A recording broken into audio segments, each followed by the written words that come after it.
नमस्कार। कई लोग पूछते हैं कि अगर आप बाकी दुनिया के देशों की तुलना में भारत को देखें तो भारत कोरोना वायरस से कैसे लड़ पा रहा है। भारत के जो ग्रोथ रेट है और जो केसेस हैं, अगर आप बाकी दुनिया के देशों की तुलना में भारत को देखेंगे तो भारत का प्रदर्शन कैसा रहा है।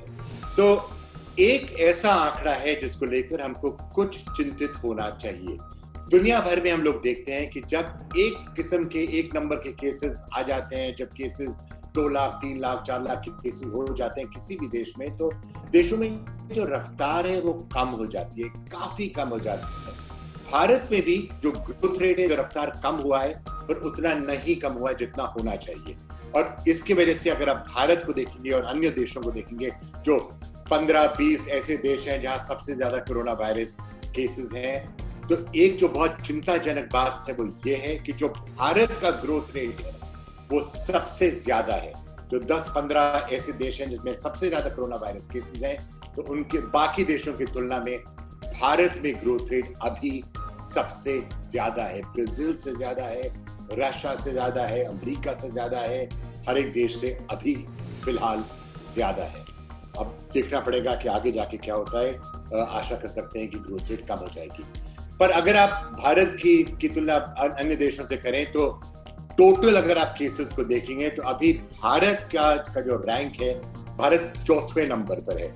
अमेरिका, ब्राजील, रशिया और फिर भारत का नंबर आता है अगर आप टोटल केसेस को देखेंगे। अगर आप मृत्यु को देखेंगे तो भारत अभी 8वें स्थिति पर है, 8वें रैंक पर है। मेक्सिको और इटली और स्पेन और फ्रांस जैसे देश भी उसमें आते हैं, तो भारत अभी 8वें रैंक पर है, 8वें नंबर पर है अगर आप मृत्यु को देखें। और अगर आप टेस्ट को देखें, क्योंकि करीब 7 मिलियन से 70 लाख से ज्यादा टेस्ट हो चुके हैं भारत में, तो अगर आप टेस्ट को देखेंगे तो भारत 4थे नंबर पर है टोटल टेस्ट में। फिर ये सब मैं टोटल आंकड़ों की बात कर रहा हूँ। लोग कहते हैं कि आपको भाई भारत की इतनी बड़ी आबादी है, 130 इतने सारे लोग हैं यहाँ, 130 करोड़ लोग भारत में हैं, तो अगर आप पर कैपिटा देखेंगे तो भारत का क्या रैंक आता है। तो उस हिसाब से अगर आप देखेंगे तो केसेस में भारत 117 नंबर पर है दुनिया में। अगर आप कितने केसेस हुए हैं, अगर आप 10 लाख लोगों को देखें और कितने लोगों को कोरोना वायरस हुआ है, तो भारत 117 नंबर पर है। अगर आप मृत्यु को देखेंगे तो भारत 108वें नंबर पर है। और अगर आप टेस्ट को देखेंगे, कितने टेस्ट हुए हैं 10 लाख लोगों के, अगर आप 10 लाख लोगों को लेंगे तो कितने लोगों के टेस्ट हुए हैं, तो भारत करीब 140वें स्थान पर है अभी फिलहाल। तो कहना पड़ेगा कि अगर आप टोटल नंबर्स को देखेंगे तो भारत नंबर टॉप 10 में आता है, और अगर आप पर कैपिटा बेसिस पर देखेंगे तो भारत टॉप 100 में भी नहीं आता है। अब हमारी आशा तो यही होगी कि जो ग्रोथ रेट है उसको हमें और कम करना चाहिए, और आशा है कि यही शायद आगे जाकर होगा। चलिए फिलहाल देखते हैं आज की मुख्य सुर्खियां क्या है। भारत में कोरोना के मामले लगातार बढ़ते जा रहे हैं। बुधवार को तो करीब 16,000 नए मामले दर्ज किए गए। कुल केस की बात करें तो दुनिया में अब भारत 4,50,000 से ज्यादा केस के साथ अमेरिका, ब्राजील और रूस के बाद 4थे नंबर पर आ चुका है। दुनिया भर से जुटाए जा रहे आंकड़ों को अगर देखें तो ऐसे देश जहां 4 लाख या इससे अधिक केस सामने आए हैं, वहां कोरोना मरीजों की ग्रोथ रेट में कमी दर्ज की गई है। लेकिन भारत के लिए चिंता की बात यह है कि यहाँ ग्रोथ रेट में उम्मीद के मुताबिक गिरावट नहीं हुई है। रूस में जैसे रोजाना आने वाले केस में अब वो तेजी नहीं जो कुछ दिन पहले तक थी, पर भारत में आंकड़े रोज बढ़ते ही जा रहे हैं और जल्द ही वो रूस को पीछे छोड़ सकता है। दुनिया के टॉप 5 कोरोना प्रभावित देशों की बात करें तो भारत का ग्रोथ रेट फिलहाल सबसे ज्यादा है। देश में कोरोना की स्थिति को लेकर बुधवार सुबह आए आंकड़े बेहद डराने वाले हैं। स्वास्थ्य मंत्रालय के मुताबिक बीते 24 घंटे में 15,668 नए मामले सामने आए और 465 लोगों की मौत हुई है। दोनों ही मामले में ये कोरोना की सबसे बड़ी छलांग है। इसके साथ ही देश में कुल कोरोना मरीज 4,56,183 हो गए हैं, जबकि मरने वालों का आंकड़ा बढ़कर 14,776 हो गया। देश में फिलहाल 1,83,000 एक्टिव केस हैं, जबकि 2,58,685 लोग इस बीमारी को मात देने में कामयाब हुए हैं। जाहिर है, राहत की बात यह है कि देश में कोरोना से रिकवरी रेट भी बढ़ रहा है। फिलहाल कोरोना का रिकवरी रेट 56.70% है। कोरोना वायरस पर काबू पाने के लिए केजरीवाल सरकार ने दिल्ली कोविड रिस्पांस प्लान बनाया है। अब राजधानी दिल्ली में 6 जुलाई तक हर घर की स्क्रीनिंग होगी। Doctor VK. पॉल समिति की सिफारिशों के आधार पर दिल्ली सरकार के डायरेक्टोरेट जनरल हेल्थ सर्विसेज ने ये प्लान जारी किया है। इस प्लान के मुताबिक ये तय किया गया है कि समयबद्ध तरीके से दिल्ली अपनी कंटेनमेंट रणनीति को आगे बढ़ाएगी।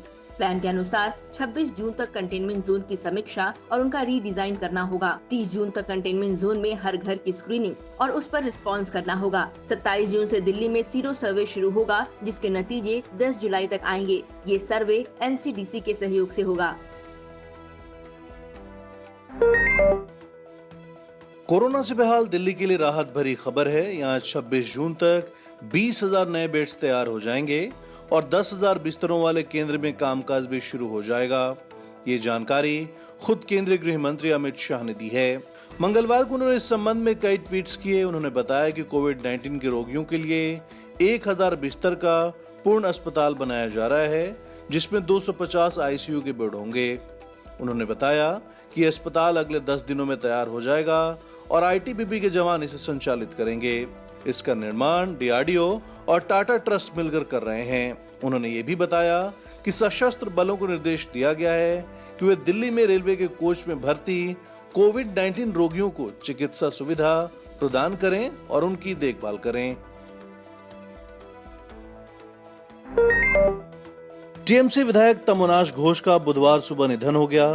तमोनाश पिछले महीने कोरोना पॉजिटिव पाए गए थे, जिसके बाद उन्हें 23 मई को अपोलो अस्पताल में भर्ती करवाया गया था। घोष का 1 महीने से इलाज चल रहा था, लेकिन पिछले कुछ दिनों से उनकी सेहत काफी बिगड़ गई थी। तमोनाश घोष टीएमसी के कोषाध्यक्ष और पश्चिम बंगाल में दक्षिण 24 परगना जिले के फाल्टा विधानसभा सीट से विधायक थे। मुख्यमंत्री ममता बनर्जी ने उनके निधन पर शोक जताया। ममता ने ट्वीट करते हुए लिखा कि यह बहुत दुखद है। फाल्टा से 3 बार विधायक और 1998 से ही पार्टी के कोषाध्यक्ष रहे तमोनाश अब इस दुनिया में नहीं रहे। वो 35 सालों से पार्टी और लोगों के प्रति हमेशा समर्पित रहे। कोरोना वायरस की कथित दवाई की जोर शोर से लॉन्चिंग कर बाबा रामदेव ने सोचा तो ये था कि देश दुनिया में उनकी प्रसिद्धि बढ़ेगी और इस दवाई से लोगों की मुश्किलें हल होंगी।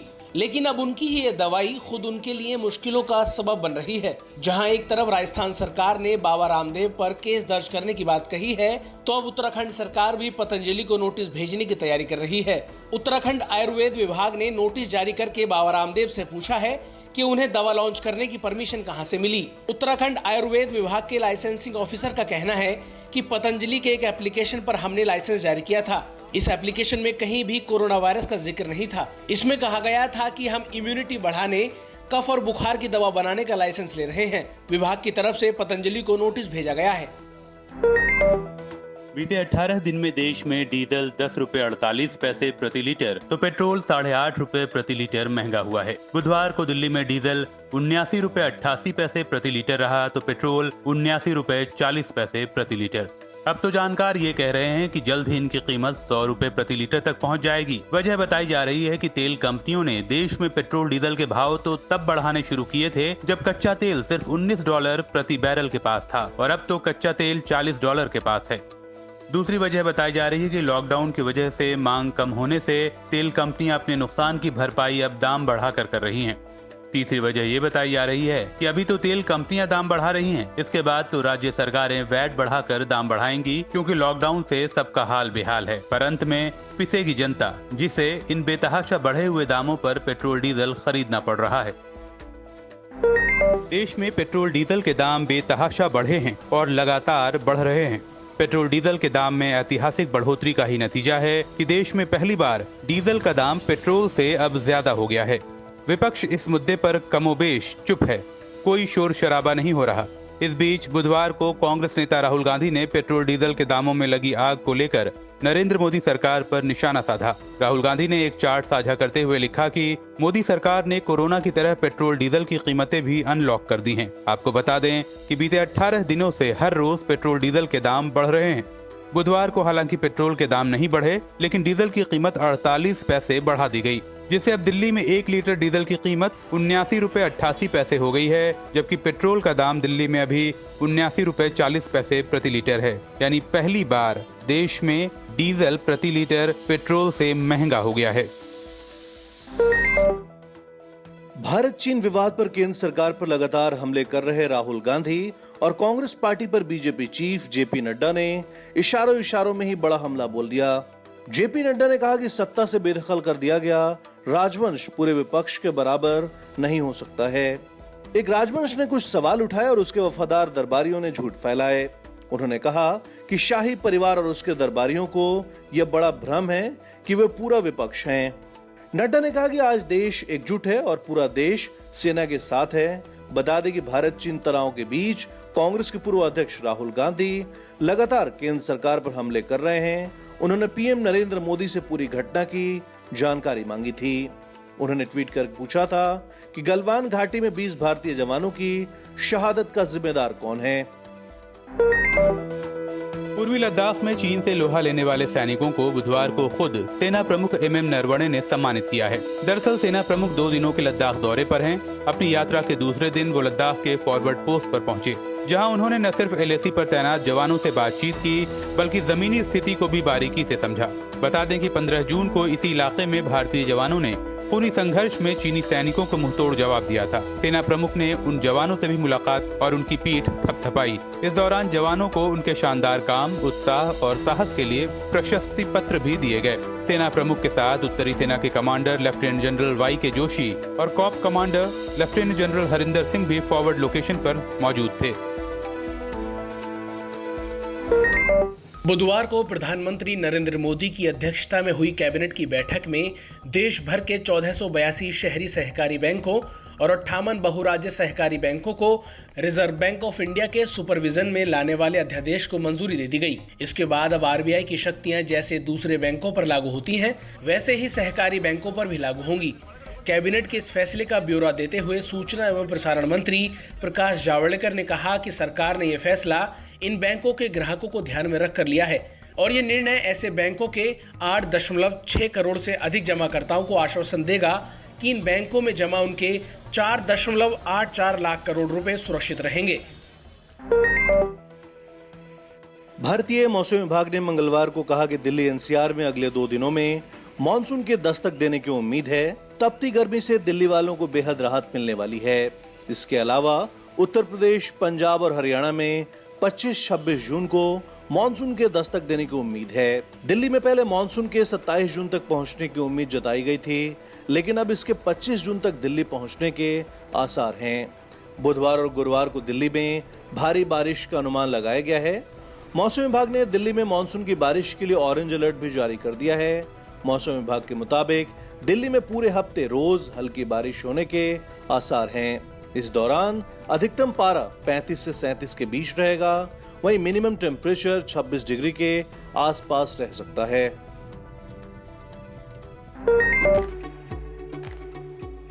महाराष्ट्र के वसई में एक नवविवाहित जोड़े ने अपनी शादी के दिन शहर के कोविड-19 केयर सेंटर में 50 बिस्तर दान किए। एरिक लोबो और मर्लिन टस्कानो 20 जून को एक स्थानीय चर्च में शादी के बंधन में बंधे थे। कोरोना महामारी के दौरान ये स्वेच्छा से लोगों की मदद के लिए कई काम कर रहे हैं। उन्होंने प्रवासी मजदूरों को घर भेजने के लिए ट्रेन में व्यवस्थाएं कराई और उसके साथ ही कम्युनिटी किचन भी चला रहे हैं। नवविवाहित जोड़े ने अपनी शादी के खर्च को कम करके उन पैसों का इस्तेमाल आइसोलेशन सेंटर में बिस्तर, गद्दे और तकिए दान करने में किए। आने वाले दिनों में वो इन सेंटर्स में ऑक्सीजन सिलेंडर भी देने की योजना बना रहे हैं।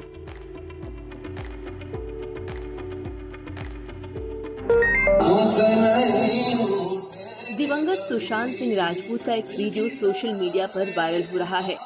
वीडियो में गाड़ी चला रहे सुशांत ओल्ड क्लासिक सॉन्ग क्या हुआ तेरा वादा गा रहे हैं। खुशनुमा सुशांत का गाना गाते ये वीडियो देखकर उनकी फैंस की आंखें नम हो रही हैं। क्या हुआ तेरा वादा वो कसम।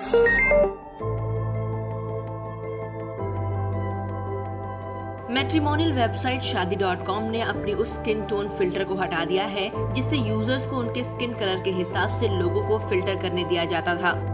स्किन फिल्टर को हटाने की मांग को लेकर देसी डेटिंग प्लेटफॉर्म के खिलाफ एक ऑनलाइन याचिका दायर करने के बाद ये फैसला लिया गया है।